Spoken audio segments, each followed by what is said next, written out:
그가 내게 이르시니 인자야 내 발로 일어서라. 그려봤어? 지난주에 배운 거? 배운 거? 얼굴 네 군데 있고 이거 그려봤어? 난 그림 솜씨가 근데 없어서 못 그리겠어. 나는 아예 그걸 샀어 로봇을. 뭐야 그걸 왜 사? 열심히 내가 화질을. 안녕하세요. 자, 여러분들 반갑습니다. 안녕하세요. 학생 여러분들 지난 한 주간 다 별일 없었죠? 네. 오빠는요 합체 로봇 샀대요. 지난주 그렇습니까? 강의 때문에. 잘했습니다. 그 큰 거 하나 사기 위해서 4개를 사야 되니까 네 되게 개를. 힘들어요. 예, 출연료 받으시면은 많이 사서 그 어린이들에게 잘 나눠주시기 바랍니다. 자, 여러분들 SQL 공부하시는 거 이게 기대가 되십니까? 네. 예, 저도 아주 여러분들 만나는 그 같은 마음에 아주 설레는 마음으로 이렇게 왔습니다. 오늘도 정말 기대되는 대로 보람되고 또 유익한 그 같은 SQL 공부가 되기를 바랍니다. 네. 아, 나만 박수 치는 거야? 로봇 산 사람만 박수 쳐.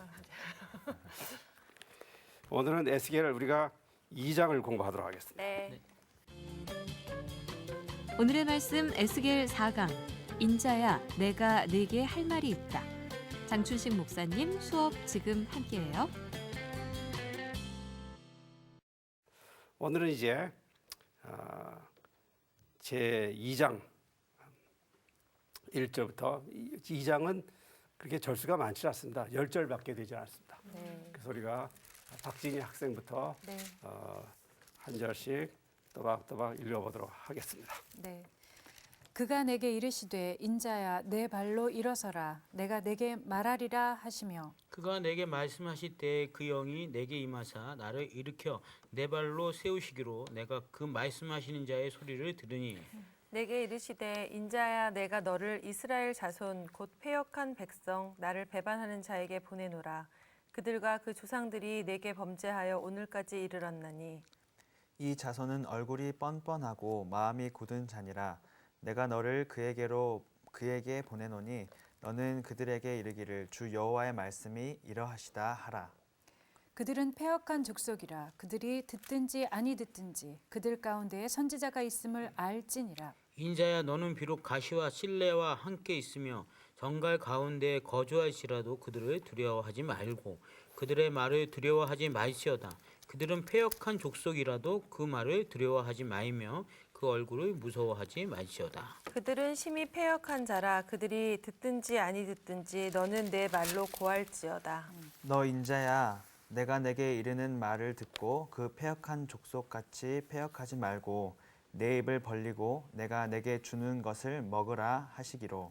내가 보니 보라 한 손이 나를 향하여 펴지고 보라 그 안에 두루마리 책이 있더라. 다 같이 읽을까요? 네. 그가 그것을 내 앞에 펼치니 그 안팎에 글이 있는데 그 위에 애가와 애곡과 재앙의 말이 기록되었더라. 아멘. 자, 오늘 이건 이제 성경책을 보십시다, 여러분들. 그가 내게 이르시되 인자야. 주님은 에스겔을 인자야 이렇게 부르십니다. 인자는 뭡니까? 사람의 아들입니다. 그죠? 사람의 아들, 인자, 사람의 아들.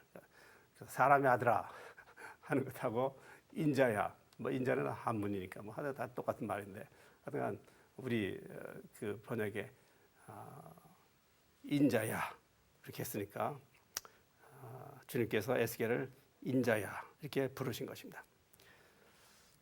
성경에는 인자라고 하는 용어가 적어도 3가지 의미로 사용되어지고 있습니다. 그래서 오늘은 이제 먼저 그것에 대해서 간략하게 설명을 드리도록 하겠습니다.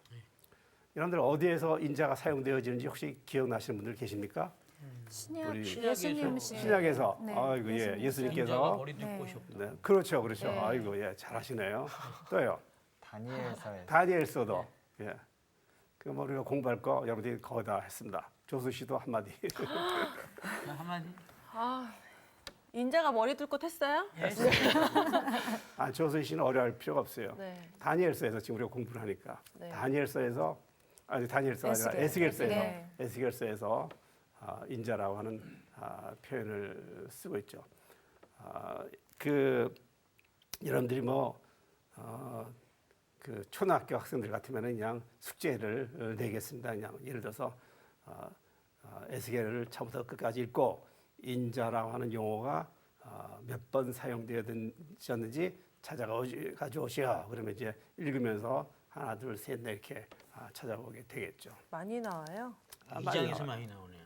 또 요즘 또 이제 인터넷 성경을 보고 인터넷 성경에서 이제 이렇게 키워드 인자 치면은 그거는 다 읽지 않더라도 내가 이렇게 미리 일러주면 안 되지만 그냥 뭐 몇 번 하고 금방 나오니까 아주 야가 빠진 학생은 또 그렇게 분명히 인자가 있는 사람이 나오지 않을까.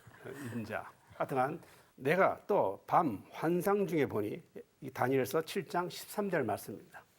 내가 또 밤 환상 중에 보니 인자 같은 이가 하늘 구름을 타고 와서 옛적부터 항상 계신 이에게 나아가 그 앞으로 인도되매 이렇게 이제 그 이야기하고 있어요. 또 뭐 다니엘서 이것저것에서 하여튼간 우리가 아까 김용성 학생이 대답한 것처럼 인자라고 하는 용어를 사용하고 있어요. 여기서 인자라고 하는 그 용어의 의미는 무엇이라고 여러분들 생각되어집니까? 인자, 내가 또 밤 환상 중에 보니 인자 같은 이가 하늘 구름을 타고 와서 예수님. 예수님. 그렇죠, 예수님. 그래서 이 다니엘서에서의 그 인자라고 하는 용어는 메시아를 지칭하는 것입니다. 아주 분명한 것이에요. 인자 같은 이가 구름을 타고 오셔서 그래서 이제 메시아의 그 오심을 이야기하는 것이죠. 그래서 다니엘서는 그 메시아를 가리키는 칭호로 사용되어지고 있는 것이에요. 두 번째, 보험서를 이야기했습니다. 우리 김상훈 학생이 예수께서 이르시되 여우도 굴이 있고 공중에 새도 거처가 있으되 인자는 머리 둘 것이 없다 하시더라. 마태복음 8장 20절, 또 마태복음 12장 8절, 인자는 안식일의 주인이니라. 뭐 등등 예수님께서 보험서를 보실 것 같으면은 말씀하실 때마다 인자라고 하는 그런 그 칭호를 스스로 사용하십니다. 참 많이 사용되어져 있어요. 여기에서 인자는 무엇을 의미하는 것이겠습니까? 뭐 어렵게 생각하지 마세요. 예수님께서 스스로 인자를 스스로를 가리켜서 인자 하시니까 복음서에서 예수께서 사용하시는 인자라고 하는 용어는 예수님의 인성을 가르치고 있는 것입니다. 예수님의 신성도 있고 인성도 있다고 했다면 예수님께서 인자가 할 때는 예수님의 인성이 강조되어지고 있는 것입니다. 그래서 성경에는 인자라고 하는 용어는 메시아도 지칭하고 또는 예수 그리스도의 인성도 나타내고 있습니다. 그런데 에스겔서에서는 어떤 용어로 어떤 의미로 사용되어지고 있을까? 에스겔에서는요. 이제 2장도 보십시오. 2장 1절. 그가 내게 이르시되 인자야. 그다음에 2장 3절. 내게 이르시되 인자야. 또 2장 6절. 인자야. 그다음에 8절. 너 인자야. 이 짤막한 그 10절에서 인자가 몇 번 사용되어지고 있습니까? 네. 여러 번 사용되어지고 있죠. 여러 번. 네. 인자야. 아이고 꼽지 않아도 4번이에요. 4번인데. 그래서 어떤 사람이 세어보았더니 약 93번 정도가 사용되어진다. 그래서 여러분들 이제 앞으로 에스겔서 읽어볼 것 같으면은 가장 많이 사용되어지고 있는 그 에스겔의 용어 가운데 하나가 인자인 것입니다. 참 많이 사용되어지고 있어요. 인자는 그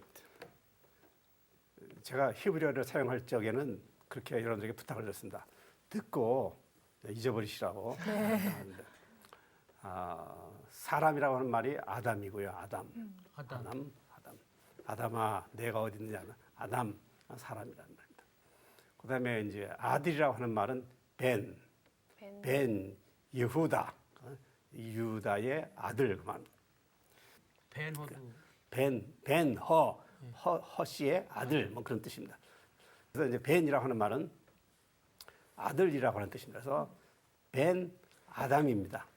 인자, 벤 아담, 그 인자야 하는 것인데 이 에스겔 본문에서 인자라고 하는 말은 우리가 에스겔이 만난 하나님은 절대 타자로서의 거룩하신 하나님이라고 그랬어요.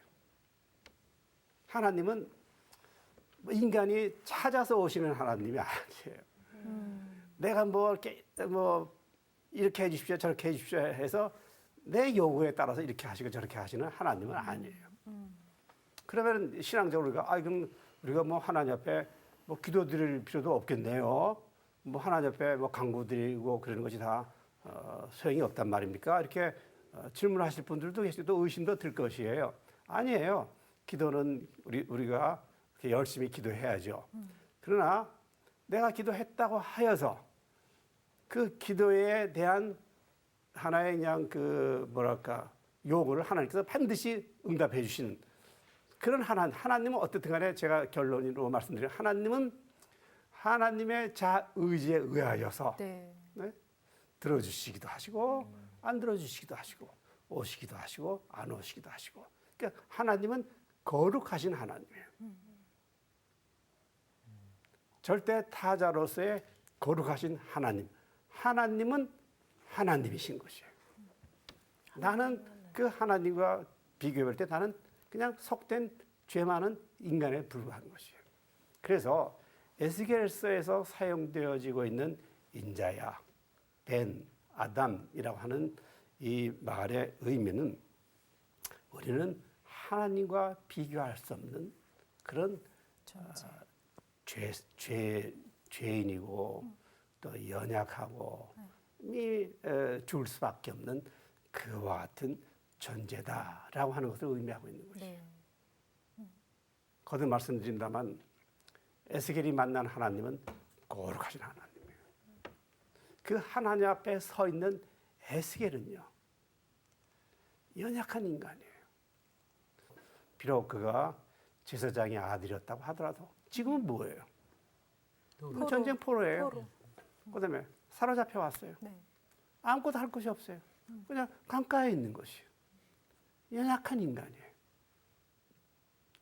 그런데 그 연약한 인간, 벤 아담을, 인자를 하나님께서 찾아오셨다 그러잖아요. 네. 그리고 그 에스겔을 향하여 하나님께서 인자야 하고 부르시는 것이에요. 여기에 하나님의 사랑과 자비가 있다고 저는 생각되어져요. 시편 8편 4절 말씀입니다. 여러분들 그냥 들어보십시오. 사람이 무엇이기에 주님께서 이렇게까지 생각하여 주시며 사람의 아들이 무엇이기에 주님께서 이렇게까지 돌봐 주십니까? 하는 시인의 고백이 있어요. 네. 사람의 아들이 무엇이기에 벤 아담이에요. 연약한 인간입니다. 죽을 수밖에 없는 인간입니다. 죄 많은 인간입니다. 그런데 거룩하신 하나님께서 오신 것이에요. 오셔서 돌봐주시는 것이에요. 생각해 주시는 것이에요. 그래서 시인이 감격을 했어요. 그래서 사람이 무엇이기에 사람의 아들이 무엇이기에 주님께서 이렇게까지 돌봐주십니까? 하고 고백한 것이에요. 찬양도 유명한 게 있어요. 그렇죠. 네. 물론 이 시편에 무엇이건데 주께서 저를 생각하시며 네. 인자가 크게. 어디 인자가 나오네. 부르시려면 좀 크게 다 잘 들으시게 부르시지. 이따가 한번 불러보십시오. 거기도 진짜 그래서 인자가 나오네요. 인자가 나와요. 인자가 무엇이간데. 제가 암송한 성경 규정은 이제 표준 세번역이었기 네, 때문에 그런 네, 것이고 네. 옛날 이제 개정 개혁판에서는 인자라고 인자, 네. 그랬어요. 자 어쨌든 간에 이제 공부로 이제 우리가 다시 이제 돌아갑니다. 네. 인자야 하는 주님의 그 부르심은 흙으로 지음받은 우리가 인간 아닙니까? 네. 흙으로 지음받은 인간은 자신이 흙으로부터 왔다가 다시 흙으로 돌아간다는 사실을 직시하고 있을 때 겸손해지는 것이에요. 네. 동시에 창조주 하나님과 나를 만드신 하나님과 바른 관계를 갖게 되는 것이에요. 네. 내가 흙으로 지음받아서 흙으로 들어간다고 하는 것을 직시하지 못할 때는 뭔가 우쭐대고 싶은 것이 있는 것이에요. 그게 뭐 학력이든지 내 체력이든지 무슨 금력이든지 뭔가 뽐내고 싶은 것이 있으면은 그것이 사람을 겸손하게 만들지 못해요. 겸손하지 못하면은 나를 만드신 하나님과 바른 관계를 가질 수가 없는 것이에요. 그런데 하나님께서는 에스겔에게 인자야 하는 것은 그 바른 관계의 성립을 요청하시고 또 그렇게 말씀하시는 것이요. 주님께서 에스겔을 인자야 부르시면서 에스겔이 겸손하게 하나님과 바른 관계를 맺고 예언자로 부름 받고 그 예언자로 불러서 에스겔에게 사명을 맡기시는 주님의 소명과 그 위임에 어떻게 하면 에스겔이 겸손하게 다시 말씀드리지만 순종할 것을 주님께서는 부탁하고 계시는 것이에요. 저는 개인적으로 그 1장 1절 내가 이르시되 내게 이르시되 인자야 내 발로 일어서라. 그 다음 구절 내가 내게 말하리라. 그 표준 세 번역에서는 내가 너한테 할 말 있다 하는 이 말씀을 참 좋아합니다. 우리가 지난 시간에는 에스겔이 만난 하나님에 대해서 공부했잖아요. 네. 그 능력의 하나님께서 이제 에스겔에게 오셔서 에스겔아 내가 너에게 할 할 말이 말이 있다. 있다. 이렇게 말씀해 주시는 것이에요. 그렇죠. 얼마나 자상하고 사랑스러운 하나님이신가 하는 것을 우리가 보게 되는 것이에요. 2장 1절을 보십시다. 거듭 몇 번 읽었는데 그가 내게 이르시되 인자야 내 발로 일어서라. 이게 이제 내 발로 일어서라. 문자적으로 stand up, please 일어서십시오. 뭐 그 말입니다. 그러면 그게 발로 일어서는 거 아니에요. 그러니까 stand up 하는 것이에요. 일어서십시오. 그게 뭐 일어서지 뭐 어떻게 일어서겠습니까?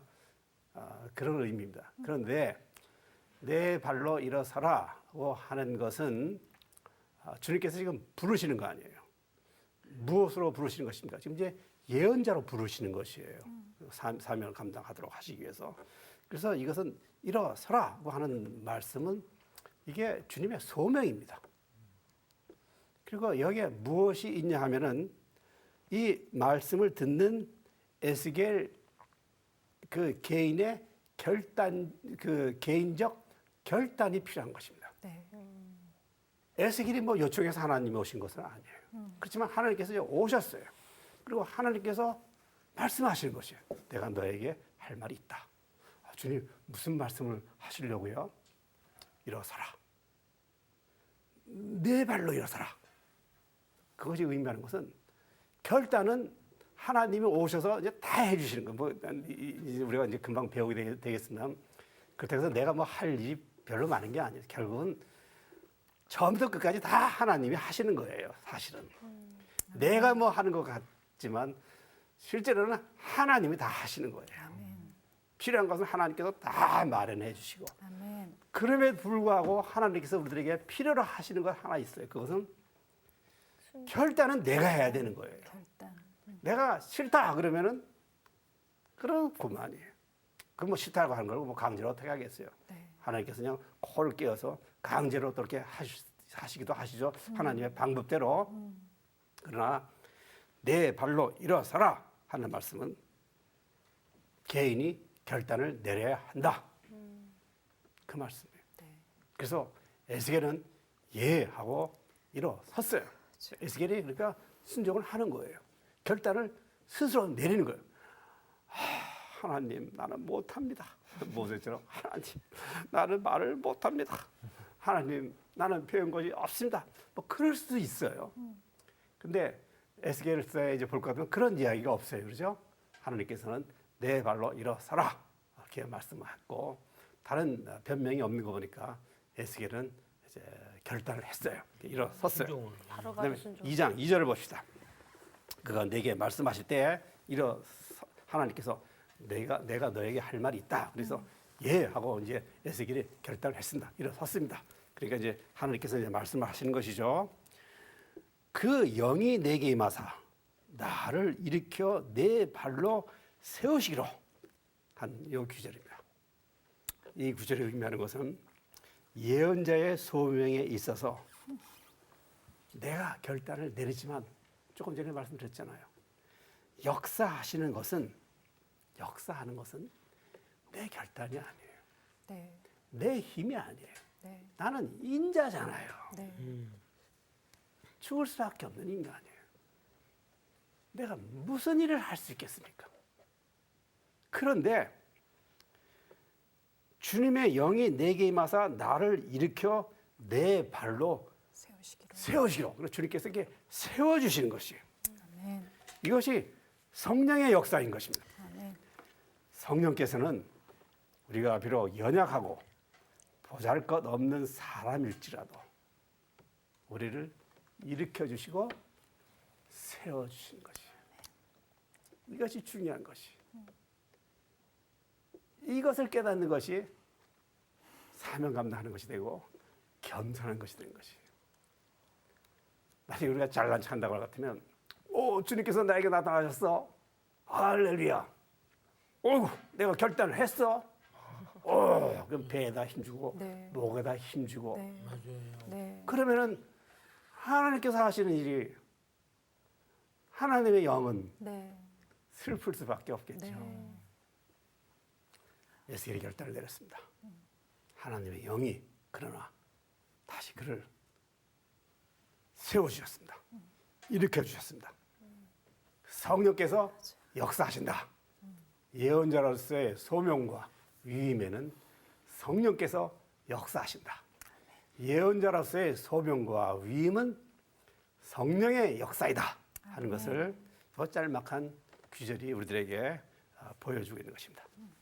그 다음 여러분들 2장 이제 4절부터 볼 것 같으면은 예언자가 명심해야 될 사실들을 이제 보여주고 있습니다. 2장 4절부터 보겠습니다.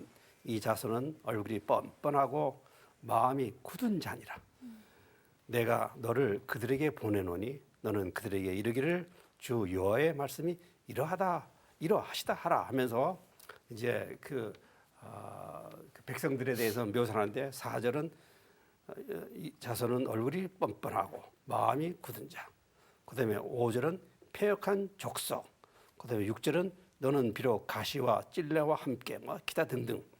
그다음에 7절도 볼 것 같으면 패역한 자. 뭐 이런 용어들이 많이 사용되어지는데 이것이 의미하는 것은 거룩하신 하나님과 대칭적으로 세속적이고 죄 많은 이스라엘 백성의 그냥 문자대로 표현하면 그냥 패역한 모습들을 그렇게 그냥 강조하고 또 강조하고 또 강조하고 있는 것입니다. 네. 하나님께서는 그럼에도 불구하고 그들을 위하여 예언자를 택하시고 성령의 역사로 그를 세워주신 것이에요. 그리고 이제 말씀하시고 사명감 주신데 이 4절부터 7절까지 볼 것 같으면은 적어도 7절, 8절 볼 것 같으면은 적어도 예언자가 명심해야 될 그 같은 사항들을 우리들에게 이제 그 신앙적으로 교훈 주고 있습니다. 그걸 우리가 살펴보도록 하겠습니다. 첫째, 그럼 하나님으로부터 그 사명받은 예언자는 그 마음의 자세라든지 또는 그 태도라든지 그 임무를 어떻게 수행해야 되겠는가?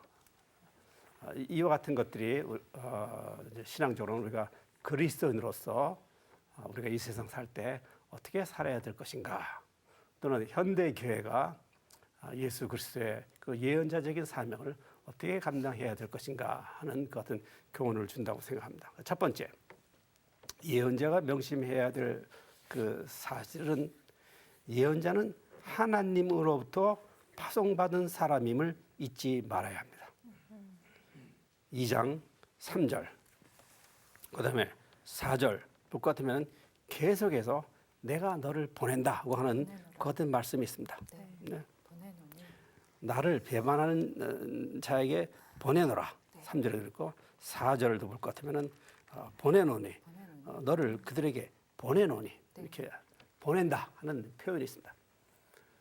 예언자는 보냄받은 사람입니다. 누구에게요? 하나님입니다. 하나님.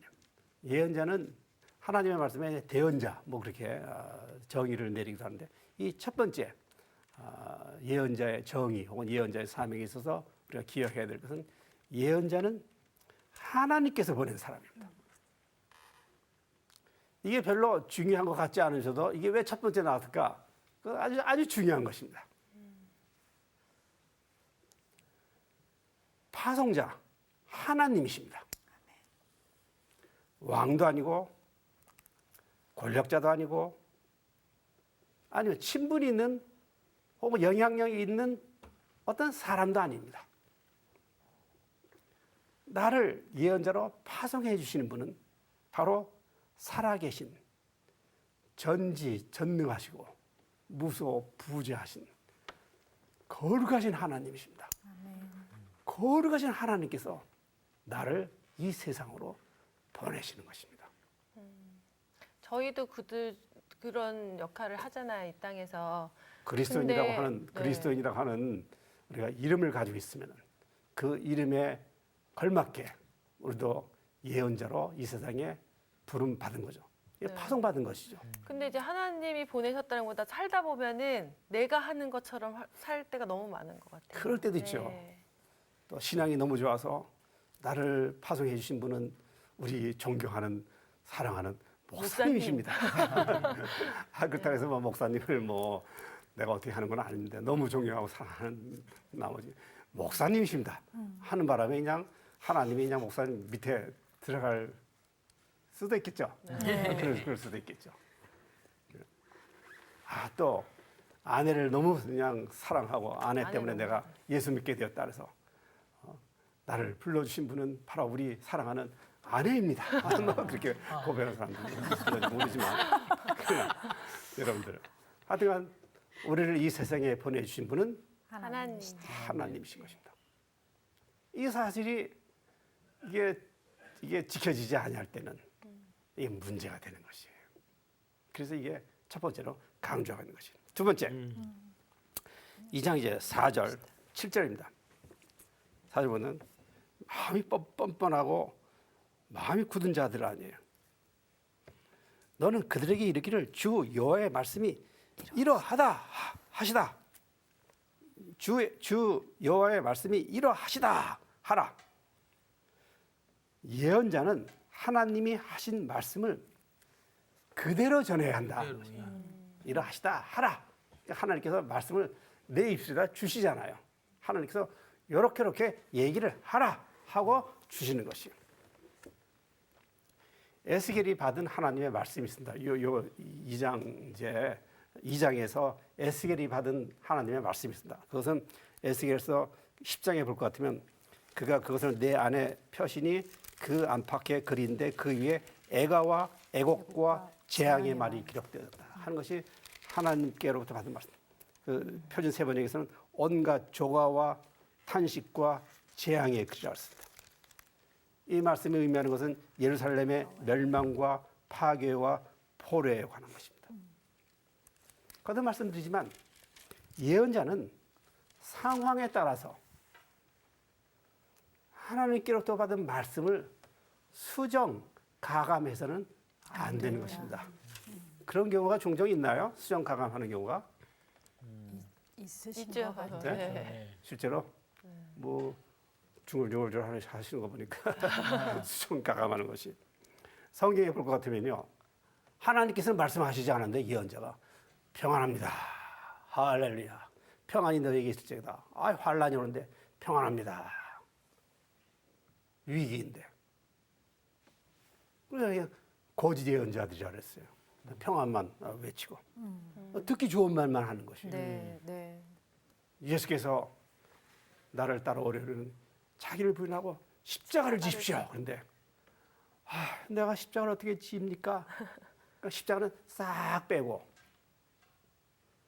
축복이 있을지어다.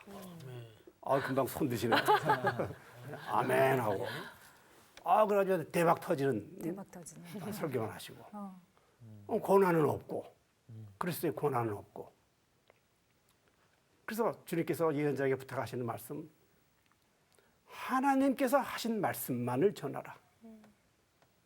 자기의 뜻대로 상황에 맞추어서 사람들 얼굴 봐가면서 이렇게 이야기하고 저렇게 이야기하고 그렇게 하면 안 된다. 그러면 예언자가 무슨 권위가 있겠어요? 예수님께서도 마태복음 5장 37절 오직 너희 말은 옳다 옳다 하고 아니라 아니라 하라 말씀하셨잖아요. 세 번째 2장 6절 보겠습니다. 끝절을 볼 것 같으면 그들은 패역한 족속이라도 그 말을 두려워하지 말라. 그 얼굴을 무서워하지 말지라다. 예언자가 명심해야 될 상황 가운데 사항 가운데 세 번째는 예언자는 사람들을 두려워해서는 안 되는 것입니다. 사람들을 두려워하지 말아야 됩니다. 얼굴도 두려워하지 말고 그들이 하는 말도 두려워하지 말아야 됩니다. 힘 있는 사람, 돈 있는 사람을 두려워하지 말아야 됩니다. 그 반대로 또 바울 선생님께서 로마서 8장에서 이런 말씀하셨습니다. 누가 우리를 그리스도의 사랑에서 끊을 수 있겠습니까? 환난입니까? 곤고입니까? 박해입니까? 굶주림입니까? 헐벗음입니까? 위협입니까? 또는 칼입니까? 그와 같은 것 때문에 사람이 무서워서 해야 될 말을 안 할 때가 있는 것이. 아니면 바꿀 때도 있는 것이고 거짓말할 때도 있는 거죠. 예수님께서 말씀하셨으니까 또 몸은 죽여도 영혼은 능히 죽이지 못하는 자들을 두려워하지 말아라. 오직 몸과 영혼을 능히 지옥에 멸할 수 있는 일을 두려워하라. 사람을 인식해서는 안 되는 것이요. 사람을 두려워해서는 안 되는 것이요. 예언자는 하나님이 보내셨으니까 하나님의 말씀을 주셨으니까 담대하게 하나님의 말씀만을 선포해야 되는 것입니다. 네 번째 2장 8절 말씀. 2장 8절 말씀. 너 인자야 내가 내게 이르는 말을 듣고 그 패역한 족속같이 패역하지 말고 내 입을 벌리고 내가 내게 주는 것을 먹어라. 먹으라. 예언자에게 있어서 가장 중요한 것은 하나님의 사명 감당하기 위하여 하나님께서 주시는 생명의 양식을 먹어야 되는 것입니다. 우리가 그리스도인으로서 21세기를 살아가니까 많은 지식이 필요합니다. 또 목회자로서 설교하려면 사회학 지식도 필요하고 정치, 경제, 문화 모든 것이 다 해박한 지식이 있으면 좋겠죠. 그러나 그와 같은 것들보다 더 중요한 것은 하나님의 말씀입니다. 하나님의 말씀이 그 같은 세상 지식으로 왜곡되어지거나 밑에 들어갈 수는 없는 것입니다. 성경 말씀을 보면 들어라, 입을 벌려라, 시인도 내 입을 크게 열라, 내가 채우리라, 혹은 먹어라 하는 그 같은 표현들을 하고 있는데 말씀을 먹는다는 것은 듣고 보고 읽고 쓰고 암송하는 것입니다. 그러나 가장 기본적으로 말씀을 듣는다고 하는 그 말씀의 의미에는 순종한다고 하는 말씀이 있습니다. 말씀을 듣는다고 하는 것은 내가 들은 말씀을 내가 실행한다고 하는 그런 의미가 있는 것입니다. 내가 들었는데 실행하지 않으면 그것은 들은 것이 아닙니다. 그런 의미에서 하나님의 말씀을 먹는다고 하는 것은 하나님께서 하신 말씀 그대로 나가서 선포한다는 것은 그 말씀 그대로 산다고 하는 것입니다. 아모스 예언자가 이런 예언을 했습니다. 주 여호와의 말씀이니라 보라 날이 이를지라 내가 기근을 땅에 보내리니 양식이 없어 주림이 아니며 물이 없어 가람이 아니요 여호와의 말씀을 듣지 못한 기갈이라. 또 예수께서 이르시되 나의 양식은 나를 보내신 이의 뜻을 행하며 그의 일을 온전히 이루는 이것이니라. 이렇게도 말씀하셨어요. 가장 중요한 것은 생명의 양식을 매일매일 먹는 것입니다. 그리고 생명의 양식을 먹는다고 하는 것은 매일매일 나의 삶 속에서 주님의 뜻에 따라서 열심히 사는 것입니다. 자, 이제 정리하도록 하겠습니다. 에스겔은 하나님을 만났습니다. 하나님께서 에스겔에게 내가 너에게 할 말이 있다. 에스겔을 예언자로 불러주셨습니다. 그리고 에스겔에게 예언자로서 어떠한 자세를 가져야 할지 4가지로 말씀하셨습니다. 예언자는 하나님께 파송받는 사람입니다. 또 예언자는 하나님께서 하신 말씀만을 증거해야 되는 것입니다. 3번째는요. 사람을 두려워하면 안 돼요. 사람을 인식하거나 두려워해서는 안 되는 것입니다. 그리고 마지막으로 예언자는 항상 하나님의 말씀을 듣고 그 말씀대로 살기 위하여 애를 써야 되는 것입니다. 자, 여러분들, 우리는 그리스도인이라 하는 이름을 가지고 있으면은 또 우리가 신앙생활을 한다고 할 것 같으면은 우리가 하나님을 만난 사람들이요, 하나님께서 우리들에게 말씀을 하신 것입니다.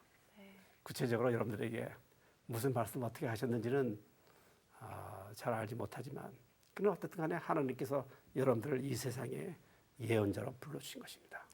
그러면은 나는 과연 에스겔처럼 예언자의 그런 사명을 잘 감당하고 있는 것은 감당하고 있는지, 또 내가 이제 몸담아 신앙생활하고 있는 교회가 정말 이 세상에서 그런 예언자의 사명을 감당하고 있는 것인가? 아니면은 교회가 세상 눈치 보느라고 사명을 감당하고 있지 못하지는 않는가 생각해 봐야 되는 것입니다. 내가, 교회가 예언자로서 사명 감당하기 위하여 필요한 것 2가지가 있습니다. 이것은 사실 제 얘기가 아니고 월트 브루지만이라고 하는 미국의 구약학자가 있었는데, 구약학자가 있는데, 이분이 이제 prophetic imagination, 예언자적 상상력이라는 책을 썼습니다. 그리고 이제 예언자적 목표를 이렇게 풀이하고 있는데, 이 책에서 이 책은 우리들에게 주는, 현대인들에게 주는, 또 교회에 주는 메시지가 참으로 크다고 생각합니다. 우리가 현대인으로서 현대 예언자로 부름받은 예언자로서 살기 위하여 가장 필요한 것 가운데 하나는 바로 하나님께서 우리를 불러주신 자유인 것입니다. 우리가 하나님의 말씀을 먹는다. 진리 아닙니까? 네. 예수께서 말씀하셨어요. 진리가 너희를 자유케 하리라. 진리가 우리를 자유케 하는 거죠. 이 진리를 알지 못하면은 우리가 참 자유하지 못한 존재예요. 예언자로서 사명을 감당하기 위해 우리에게 필요한 것은 자유가 있어야 되는 거죠. 구속하는 것에 대해서 아닙니다, 아니요 하고 얘기를 하고 도전할 수 있어야 되는 거죠. 나를 구속하는 것, 잘못된 그 어떤 조직일 수 있고, 잘못된 행정일 수 있고, 잘못된 말씀의 해석일 수도 있고, 명령일 수도 있고, 뭐 가부장적인 것 같은 것일 수도 있고, 하여튼 교회의 여러 가지 병폐일 수도 있는 것이에요. 현대 교회란 잘못된 것 때문에 오늘날 많은 문제가 생기잖아요. 사람들이 교회 나가서 참으로 자유함을 느껴야 될 텐데, 교회 나가서 구속함을, 억눌림을 당한다고 하면 문제가 되는 거지. 예언자로서의 사명을 감당하지 못. 예언자는 늘 이 자유를 위하여 외쳤던 분들이고, 2번째가 이스라엘 공동체는 늘 정의의 공동체가 되도록 예언자가 부름받았던 것이요. 예언이라는 것은 오늘 살아있는 내가, 오늘 여기에 있는 내가 어떻게 살아야 될 것인가에 대한 주님의 말씀이라고 했어요. 이 시기, 이 시간 속에서 내가 살 수 있는 것은 정의를 구현함으로써 나도 살고 너도 살고 우리가 살 수 있는 것이에요. 예언자로서 부름받았다고 하는 것은 주님께서 우리들에게 자유를 주셨다고 하는 것, 진리를 주셨다고 하는 것이고, 그 진리는 우리를 모든 억압으로부터 구속했으니까 이제는 우리가 주님 안에서 이 평등한 공동체를 형성해 나가기 위하여, 평화, 정의의 공동체를 형성해 나가기 위하여 우리가 사명을 감당해야 된다는 것이죠. 네. 그럴 적에 우리들은 이 땅에서 주님께 부름받은 예언자로서의 사명을 감당하고 예언자적 목회에 동참하며 이 사회를 예언자처럼 변화시켜 나가는 그와 같은 주인공이 되지 않는가. 또 마찬가지로 에스겔처럼 그런 의미에서 우리도 주님께로부터 부름받은 존재가 아닌가 그렇게 생각되어지는 것입니다. 네. 오늘 공부 어땠어요, 여러분들? 재밌었어요. 감동적이었습니다, 네? 목사님. 이 거기서 얘기한 자유가요. 사람들이 잘못 받아들이면 약간 방탕함과 혼동할 수도 있을 것 방종하고는 같아요. 이제 틀린 거죠, 그래서 자유. 그 참 자유가 뭔지를 좀 바로 아는 눈이 필요한 것 그렇죠, 같아요. 예. 네. 저는 예전에 그 찬양 사역하면서 지나가는 사람들을 놓고 공연을 한 적이 있습니다. 찬양을 네네. 한 적이 있는데 아무도 듣질 않아요. 솔직히 네. 아무도 앉아 있지 않습니다. 근데 네. 끝나고 나면 누군가가 이상하게 잘 들었다고 하면서 예, 캔을 예. 주는 거예요. 그래서 네. 제가 너무 감동을 받았거든요. 네. 근데 제가 사실은 오늘 요 5절을 2장 5절을 보면서 네. 듣든지 아니 듣든지, 듣든지 예. 그들 가운데 선지자가 있음을 알지어다. 우리 네. 선지자였어요? 예, 아니 그러니까 제가 여기서 그 저기 그러니까 답을 제가 얻은 것 같은 네. 느낌이 들어요. 그러니까 그 느낌을 항상 어디선가 하나님 말씀 속에서 답이 있을 것 같은데 바울 오늘 선생님도 여기서 바울 예. 선생님도 말씀하셨어요. 예. 듣든지 안 듣든지 때를 얻든지 못 얻든지, 못 얻든지. 예. 그래서 말씀을 저는 증가하도록 이렇게 오늘 말씀하셨어요. 참 너무 참 좋은 시간이었습니다. 예. 저는 하나님께서 찾아와 주셔서 인자야 내 발로 일어서라 예, 예. 라고 하신 분이 하나님이시고 네. 또 결단은 우리가 해야 되는 거지만 네, 네, 네. 그 결단 속에서도 일으켜 세우시는 분이 하나님이시라는 것에 네, 네. 굉장히 위로와 예, 자유함을 얻는 것 같습니다. 네. 네. 네. 고맙습니다. 그럼 또 다음 시간에 뵙겠습니다. 네, 감사합니다. 마무리가 참 너무 마무리. 이 목사님 깔끔하고 좋아요.